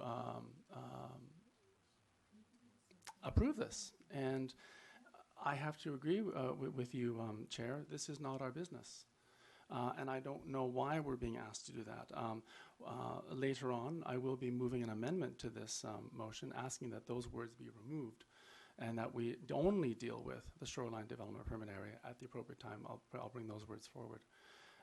But assuming those words stay in, it would be useful to know, since unfortunately those words tie in the 4-lot subdivision with respect to the bare land strata, so I have to now ask about it. If you'll please allow the question. I don't mind a bit of discussion on this. I think what I heard, and maybe I'm mishearing this a little bit, is just I appreciate that the wording does you know, you could read that way for sure, that this is our facilitation of the 4-lot subdivision. There's two aspects to this. One is, if we don't approve the foreshore, does that stop a 4-lot subdivision, or does that simply mean that they can't make changes to that foreshore? I think is probably a germane question. And two is, I want clarification, I guess, that the words, and I think I heard this in the answer, but maybe you can just confirm this. The facilitation just means essentially that this is a step in the process, so it can't go, the 4-lot subdivision happens, this is part of that process. So this is, you know, all things being equal, as piece of that is not. But perhaps you can ask the first part of that first. If this is not, if the changes to the development permit area are not approved, what happens to the subdivision process? Is that a fair question? If council chose to not move forward with the development permit as it stands now, the condition on the subdivision preliminary approval would not be fulfilled, and so the onus would then be on the applicant to come forward with some other method for works within the development permit area. And so for my clarification, if it came back with a proposal that left it substantively intact as to what it is right now, would that meet the criteria?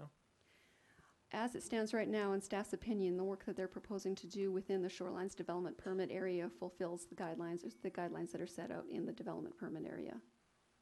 Would it come back to council if they made no changes to that 50-meter setback? Well, again, the onus would be on the applicant to determine how they want to come back with the application. Fair enough. Thank you. Councillor Zelka. Thank you, Chair. Those weren't my questions, but I'll do my best to try and get my words back if I could. With respect to the Bearland strata, I understand that an approving officer is given the same public interest jurisdiction to refuse a Bearland strata plan as are given in the Land Titles Act in relation to conventional subdivision applications. They may require the applicant to produce studies, reports on the subdivision, and they may hear from the public. Private roadways, access routes within Bearland strata plans must have sufficient width to meet emergency vehicle access requirements, etc., etc. So I don't want to interfere in any ways with what the approving officer no doubt will do in a very public way, involving everyone who's sitting here with a public interest.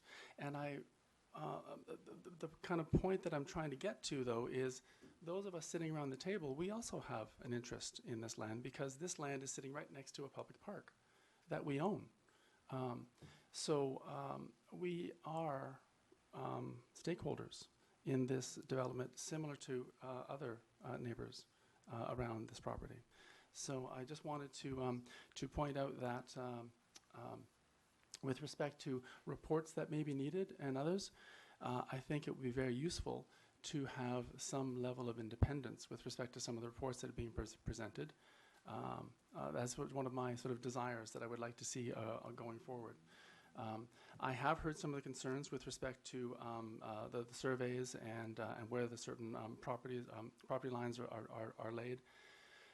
While many of you were enjoying yourselves this weekend, I had a chance to meet with some of the neighbors in this property, and I had a chance to walk the property, and that was very educational for me. Not only did I learn that there's an old roadway, the old cartway or wagon train that actually fed goods into Oak Bay at the beginning of its term, actually went through these lands. But with respect to that kind of a pond that's in the bottom of Walgreen Park, it appears to be, and this will be a question for staff, again, related to the impact on this Bearland strata, and I guess eventually we'll get to approving officer. It appears to be some sort of a water course, an old water course of some sort, with some sort of a collection area. And I wanted to ask staff whether there was any indication on any of the plans so far with respect to what may have been stopped up, and whether as a result of this Shorelines Development Permit area, whether we need to unstop the natural flow of water that would then proceed across possibly some of those lands down to the water. And I do make reference in particular to the photograph supplied that has the piping and and the concrete that was laid or put down over the years in Walgreen Park on the public side of the fencing.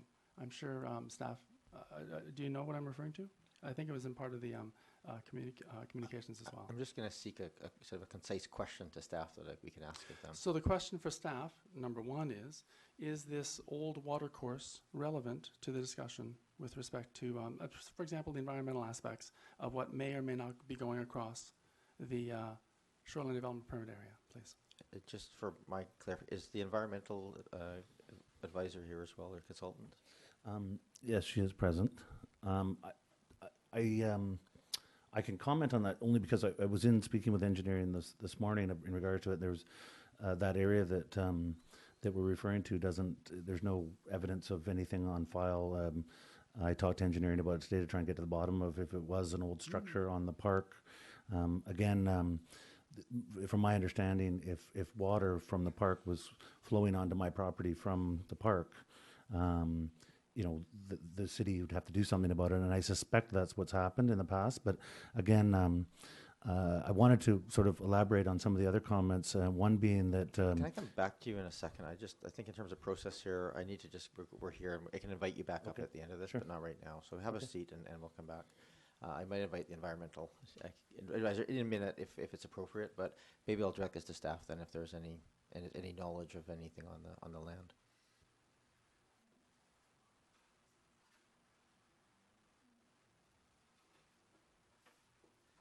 Just through the chair, we're not aware of any specifics. Haven't had the chance to investigate fully the history of what's happening there. I'll change the question slightly to make it a bit more relevant. Is there anything being done in the proposed changes to the development permit area that would impact a water course on the property? Sorry, just to clarify, there would be no changes on the site in question as a result of another property. No, sorry. Is there? I think the question was related to water courses, possibly being there. So, would there anything being done in the changes within the 50-meter setback that would change any water coursing? Because my understanding is this is essentially just these are relatively minor changes, filling in the pool, not changing any hardscaping type surfaces. If anything taking up, is there anything that's changed here that would change a water course? I guess is my question. No. Okay. So that might help a little bit. It does highlight, to me at least, that we have a lack of information about some environmental aspect, at least, about the impact, positive or negative, with respect to either water coming from the park onto these lands, or water from maybe 201 coming down into the other lands. I wonder whether we have enough information yet to make a full and fulsome decision, especially especially knowing that a number of errors and miscommunications, as highlighted in many of the correspondence, especially at the APC. I do wanted to point out that unfortunately the APC was given the Bearland Strata Plan dated December 16th, 2016, but Council was given the Bearland Strata Plan dated in April. And I don't quite know why that was done, but unfortunately that was one of the many errors that occurred over time. I know from listening to we don't have the minutes of the APC to assist us, which is another complication for me to try and help to make a cogent decision. So I had to go back to an audio recording of the meeting to try and understand what happened at that meeting. And it sounded to me like there was more concern for moving things forward in an expedited way, as opposed to really paying attention and maybe going through, ideally, a checklist. I know the Advisory Design Panel has had years to come up with checklists. I would hope by now the Advisory Planning Commission would have come up with a checklist. And it sounded to me like they don't. Well, I just want to get a question out of this, well, or perhaps a suggestion of some changes that could happen. Well, not to the process of the Advisory Planning Commission, because that's probably a bigger subject than we're ready to tackle here tonight. But if there's questions that you don't feel you have enough information. What I'm finding is relevant though, because we have reports and we have recommendations from the Advisory Planning Commission going through Committee of the Whole that are to advise us here on how to proceed forward. I don't feel there's enough information provided yet. And I don't, and I also am worried with respect to the whole process that even the APC wasn't given enough information to make a cogent recommendation to us. So I just simply wanted to agree. If I may, with just many comments made. from a process perspective here, we have in front of us a decision to make. If council feels there isn't enough information to make that decision, then I think that would be the next step would be to consider what information are we lacking that you would like to see go back to. So if you feel the Advisory Planning Commission didn't have enough information to give advice, we could give it back to them, with some additional information like the environmental report, for instance. But if the body of people here feel comfortable having access to that environmental report and to staff's recommendations that we can move things forward, then we can do that. Or if people feel that the changes, specifically the changes to that foreshore area, are acceptable, then we can move it forward or not, depending on where we feel. So that's kind of what we have. We sort of have three options here: move it forward, approve it, don't approve it as it stands, or have it go, or refer it back for some more information. If there's information that the majority feel are lacking, then we can do that. Councillor Kirby, I think I saw you indicating you wanted to speak.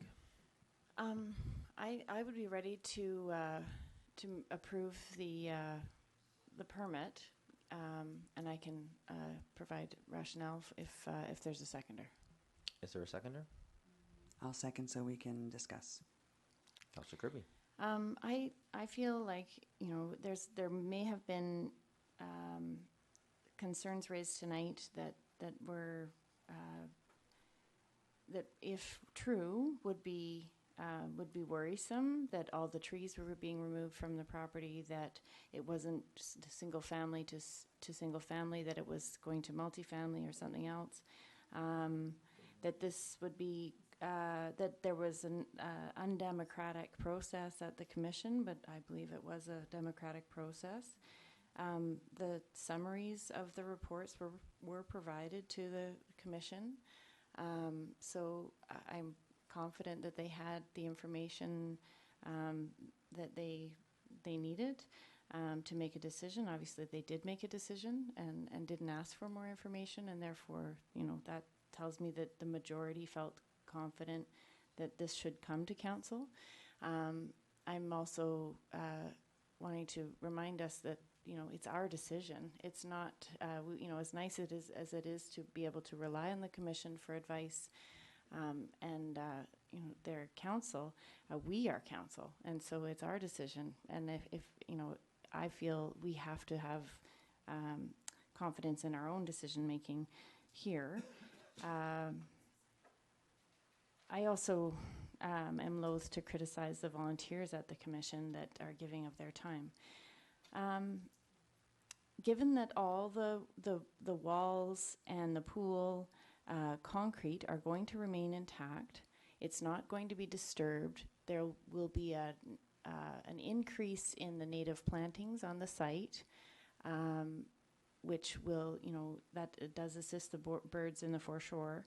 And it is removing, the pool, which I think is the most unsightly part of the foreshore space. It's not it's obviously not natural. I see no reason why we wouldn't move this forward at this point. It's not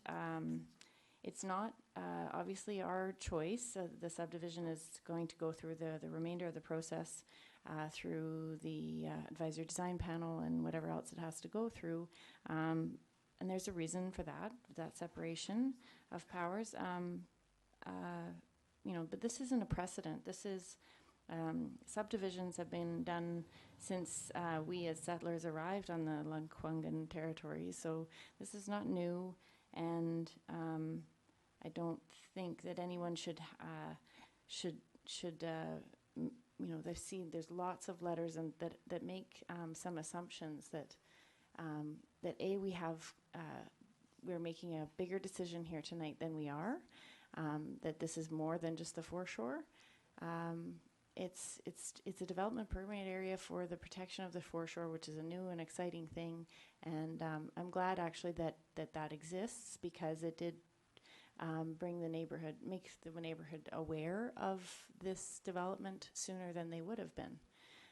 And now I think it's also allowed us the change in our process, which I'm glad to hear that staff are now going to be posting signs when there is a change like this to a property, so that the notification can happen sooner and people will feel more informed and included in the process. But I really don't feel like we have the space or power to go beyond that right here. And making a decision against this at this point would be, I think we'd be doing it for the wrong reasons. I think we'd be doing it to ensure that the neighbors felt heard on the subdivision, rather than approving it based on what it really truly is, which is a development permit area for the shoreline. Thank you, Councillor Kirby. Councillor Braithwaite. Thank you. I just want to go back to a couple of questions I had in one of the letters that we received, just to clarify whether or not what is written down is actually what has gone on. So if I can go through you to staff, on one of the letters it talks about a package that was provided by the planning officers. And it says, amazingly, the lot was described as RS5 when it is actually RS3. Did that happen, or did that not happen? Ms. Jensen? There was a, pardon me, there was a typo in the report. The correct zoning was on the front page, or the second page. I can't remember which, sorry, and the other one had the correct one. So it was RS3 on one, RS5 on the other. And so in the meeting, if I may, in the meeting of the APC, was that clarified that it was in fact an RS3 and not an RS5? Yes. Thank you. And then the other question out of the same letter is that one of the omissions was that a prior owner of this property illegally built a rock wall facing a public part that in some places exceeds 20 feet in height. Now, I'm pretty sure that in our bylaws we don't allow a 20-foot high rock wall. So can you address that for me, please? Is it 20 feet high? I don't have the exact height on me, but we have nothing in our records to indicate when that wall was constructed. Okay, but may I ask the applicant? When it was. Oh no, how high that wall is? I will allow that. Sure. Mr. Cole. Hi, and yeah, thanks for asking. It does vary. I don't have the exact measurements, but what I can assure you is that staff, including the engineering department and planning, and everybody's been looking at this application since December, and it's come through a lot of criticism. We've looked at lots of different things. Engineering, again, has a report that they've done that if there was a problem, they would address some of these concerns, whether it's the wall or the... So there's still some opportunities. I mean, engineering has signed off on it. There was 18 conditions in total that I'm trying to meet. This wasn't pushed through, and it wasn't... there's a lot of process that's happened internally, and there's lots of staff that have been looking at this, including the Parks Department that would have identified any water courses, Engineering Department, which has requested me to relocate stormwater off-site, and there's a lot of due diligence internally that's gone on. I can appreciate the fact that some people are frustrated with the process, but I can assure you that I've been following the process to a T, and working with staff diligently to get to this point. Thank you. Thank you, Mr. Cole. Thanks. Councillor Braithwaite. Yeah, and I mean, I'm just asking because there's, when we do get letters in our packages, they are part of the public record. So if there's inaccuracies in those letters, people that are reading them online don't know that if they're inaccurate or not. So I just like to really clarify, because sometimes they're accurate and sometimes they're not. So, there's one thing that was accurate and one thing that perhaps isn't accurate. So I think that's all for now. Councillor Zelka. Thank you, Chair. When I walked the property, I did see some portions of a wall that appeared to be 20 feet high. I did not measure it, but by my eye. Some were lower, some were higher. It's possible the average is in the 6-foot range, I'm not sure. But I did also notice, and as pointed out by some of the longer-term neighbors, that the wall appeared to have been extended relatively recently. I don't know whether it was 1988 or whatever recently means, but if you look at the wall carefully, it appears to have been doubled at a time after it was built. I guess the question I have for staff, I'm sorry, didn't realize we were going to go straight into motions. I have a few more questions. I guess, so if you don't mind, I could ask a few more questions related fine. to Please the ask questions. motion. Thank you very much. Presented to us some time ago was something called Green Shores for Homes, and I do recall many around the council table were quite excited at the possibility of re-greening a shoreline, and it ties in very nicely with our shoreline development permit area process. At least I thought it did. And it basically suggests how to return a shoreline back to the way it was. And I think that's sort of the intent of what we're trying to get to in some ways with our OCP when I read the visions and some aspects about where I believe we're trying to go. So the question I have for staff related to this and related to the intent of the shoreline development permit areas, are we allowed to ask for any built-up things in the shoreline development permit area to be removed, such as a cabana? I'll allow staff to answer that. Go ahead. If there has been legal construction on a building, then no, we cannot forcefully say, please remove this structure.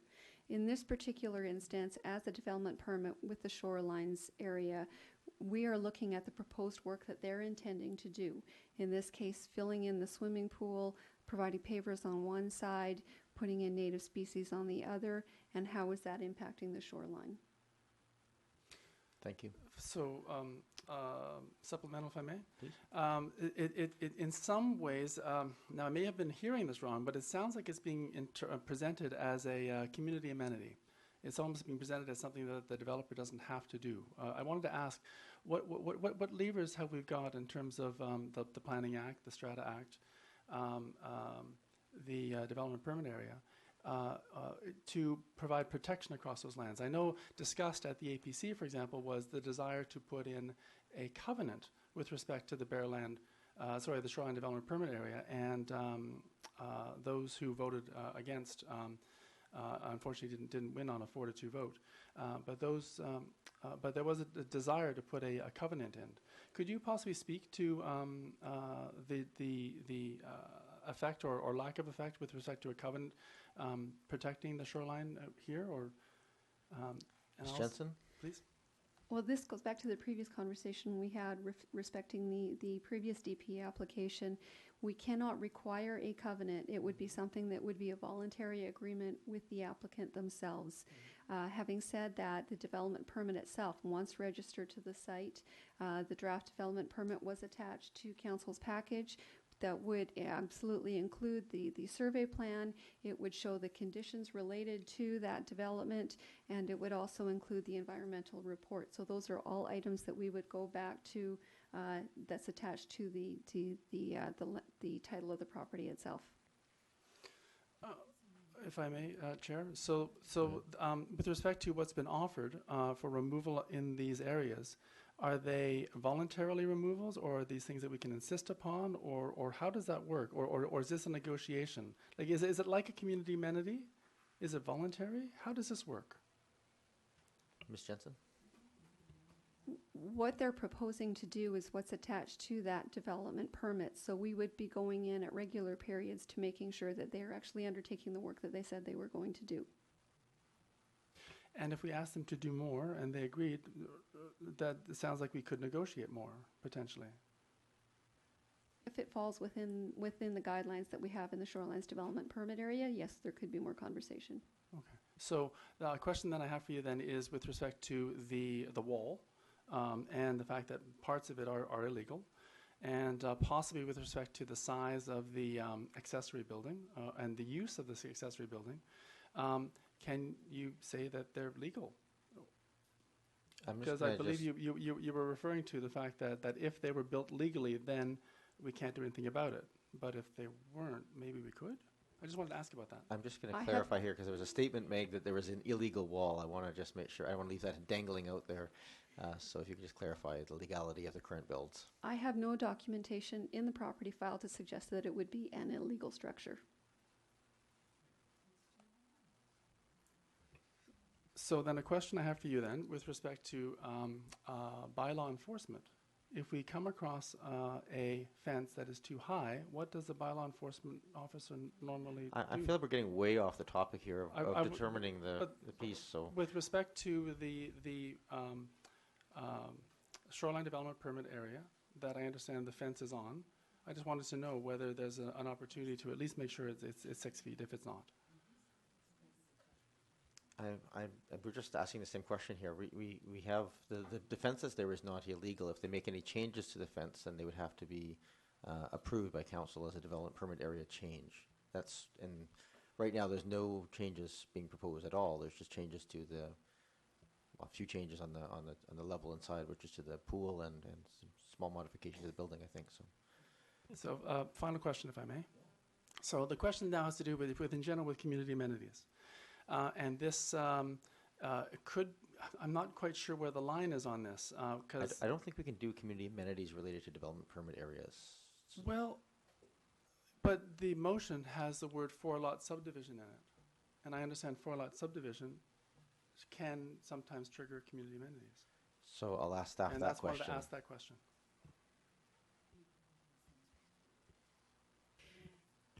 Right now, the only policy the district has respecting community amenity contributions is set out in the official community plan. And those really speak to looking at additional residential density where a rezoning application is involved.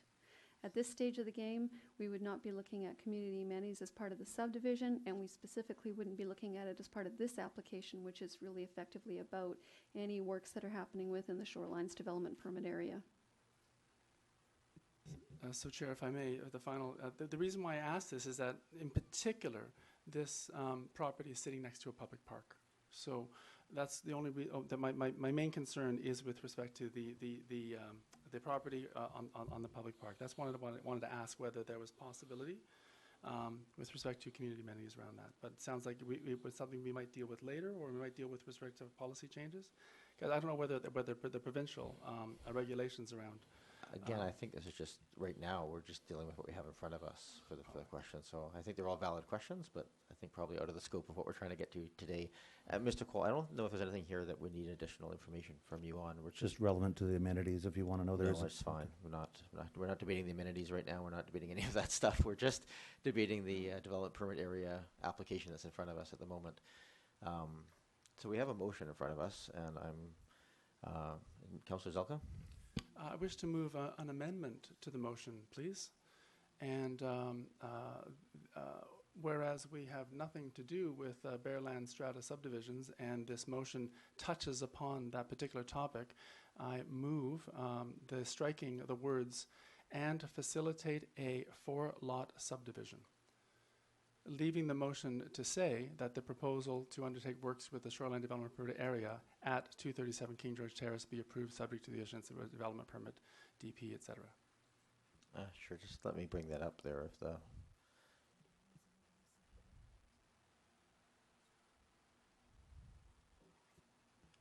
all right, that's the motion to strike those words. I'll before we ask for a seconder, is there any issue with striking? Those seem to be more descriptive than prescriptive or legal, so is there any impact of changing those words? Your Worship, I think you indicated that accurately. Yeah. Thank you. Is there a seconder to I'll make that second changes? so we can discuss. All right, we have a second, so the motion's on the table right now. It's just to strike the words and facilitate a 4-lot subdivision. Yes, if I may speak to it, please. Please do.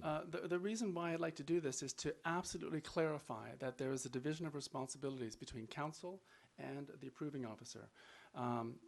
And I don't want to give the appearance of coverage with respect to responsibilities or liabilities or any legalities with respect to what an approving officer does. With respect to what council needs to do as well, and to ensure that it's both in the spirit and the letter of the law. I'd like that absolutely clear by not mentioning subdivision at all. Thank you. Okay, thank you. Is there any further discussion? Oh, Councillor Kirby. I just, I have reservations about this because I think it's not about legalities and it's not about insurance or coverage.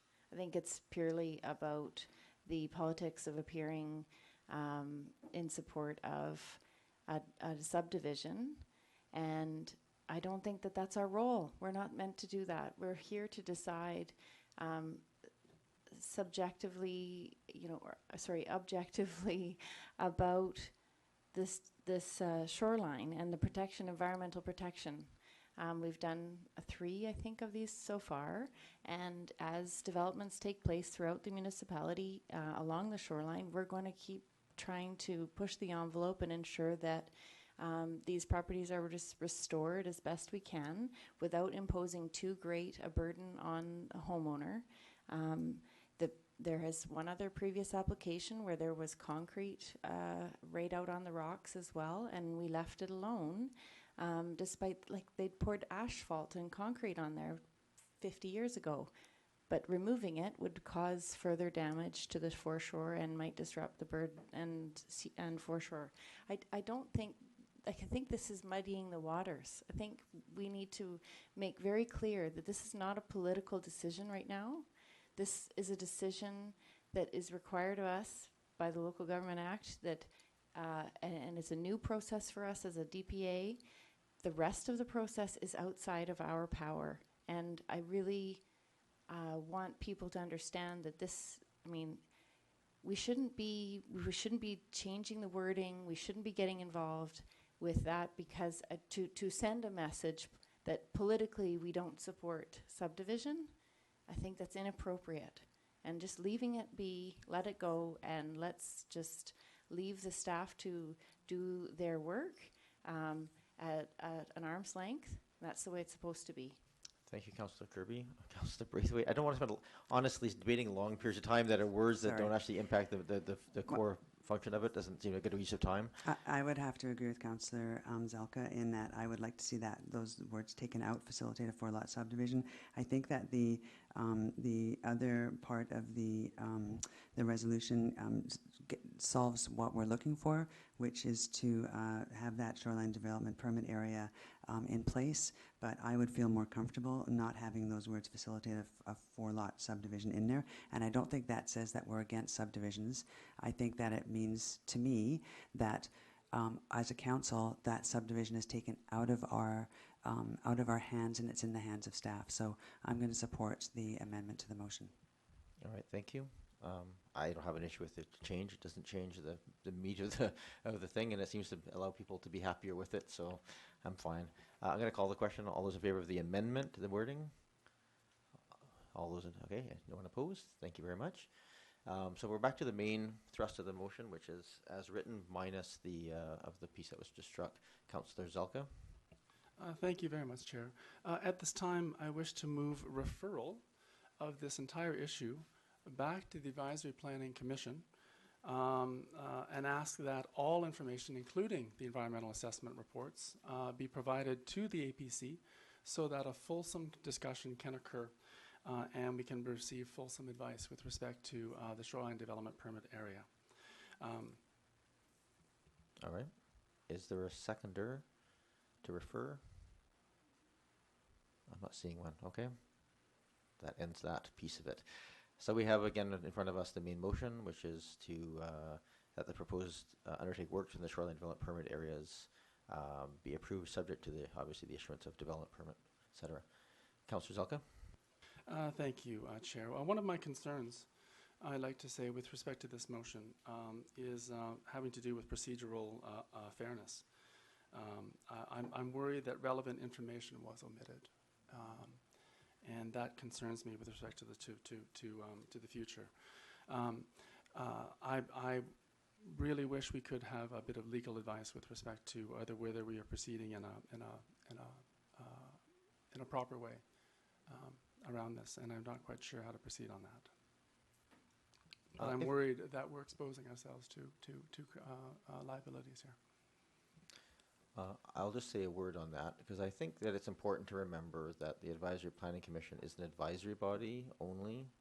We certainly value their input, and I'll make a couple of comments when everybody else is done talking about that. But I think at this point, legally, and you probably get 3 lawyers to get 5 opinions on this one, but I mean, we have an obligation to make a decision and move things forward based on the information that we have available to us. Advisory and Planning Commission has provided what information they have to us. We have the environmental report.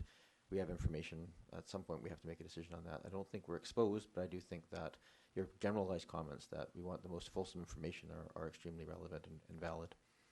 Is there any other discussion on the motion as we have in front of us? Okay, seeing none, I do have a chance to speak at the end here, and I think that those comments are fair, and I think that we have to, as a body, we've had the Advisory Planning Commission for a couple of years. They're doing work and fairly hard work at the best of their ability. I would certainly like to see them get more fulsome information so that we have comfort that they're getting they're giving the best advice possible to us. I think that there's ways that we can improve that process. So I'll just leave that there. I think it's worth just saying. It's not a reflection on their ability, their willingness to do hard work and their expertise or anything else. I think this is just, we have to make sure that we're getting good information to them so that we're getting good advice back. And I would frankly like to see us move more to a summary report model from them as opposed to an approve or deny type model where we can capture all of the concerns and all of the pros and cons that they see fit. Because frankly, that's what we're seeking here is information to make sure that we're making the best information. So I think there's a few changes we can make in that process. I think we're moving that forward. I think that the improvements to notification and public input and so forth in subdivisions and other like issues are coming. Unfortunately, not ahead of this application. But with that, I'm just going to call the question on the motion in front of us. All those in favor? Opposed? One opposed. Councillor Zelka. Thank you very much. And that concludes our meeting. I need a motion to adjourn. Second. Call the question. All those in favor? Opposed? None opposed.